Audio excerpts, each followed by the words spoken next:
मुद्दा में हम बात कर रहे हैं लव, शादी और धोखे की। हम बात कर रहे हैं सानिया मिर्जा और शोएब मलिक के होने वाले निकाह की। लेकिन इस निकाह से पहले भी शोएब मलिक ने बाकायदा एक निकाह किया था, ऐसा दावा है आयशा सिद्दीकी का। और अब वो आरोप लगा रही हैं कि उनके साथ धोखाधड़ी की जा रही है।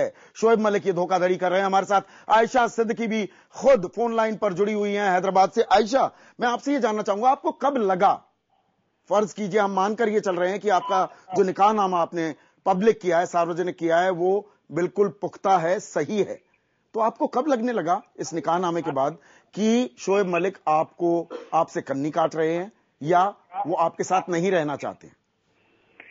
पहले तो मतलब मेरे वेट को लेके कोई प्रॉब्लम नहीं थी ऑब्वियसली, बिकॉज ही थॉट के मैं उनको एडवाइस देती हूँ और मैं उनसे बात करती हूँ हर टॉपिक पे, तो मुझे समझते थे, वो मुझे कहते थे कि मुझे हमेशा पढ़ी लिखी लड़की चाहिए थी।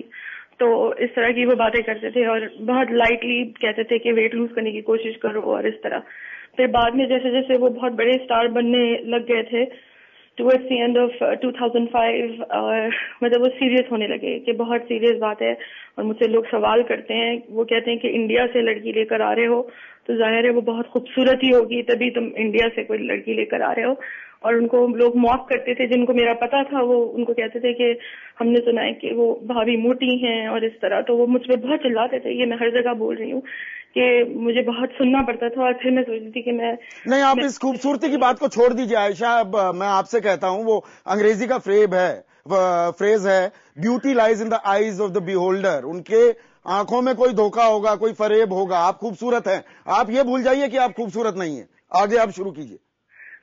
लेकिन मसला यही था, तो इसीलिए मुझे ये बार बार बोलना पड़ा है। और आप खुद सोच सकते हैं कि कितना इन्फीरियरिटी कॉम्प्लेक्स डेवलप होता है इस चीज से, और मेरे सेल्फ एस्टीम को कितना धक्का लगता है जब मैं खुद अपने मुंह से इस तरह बोलती हूँ।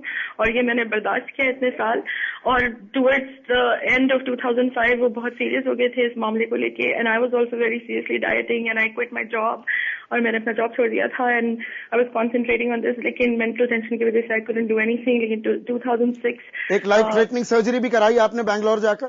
मैंने दिल्ली अपोलो में कराई थी। डॉक्टर कृपलानी मेरे सर्जन थे, उनको पता भी था कि I was going through this mental trauma. और मैंने लेकिन आयशा, मुझे एक चीज समझाइए, आप जब निकाह हो गया, आपके शौहर हो गए शोएब मलिक, आपने उन पर कभी दबाव नहीं डाला कि भाई मैं आपकी बीवी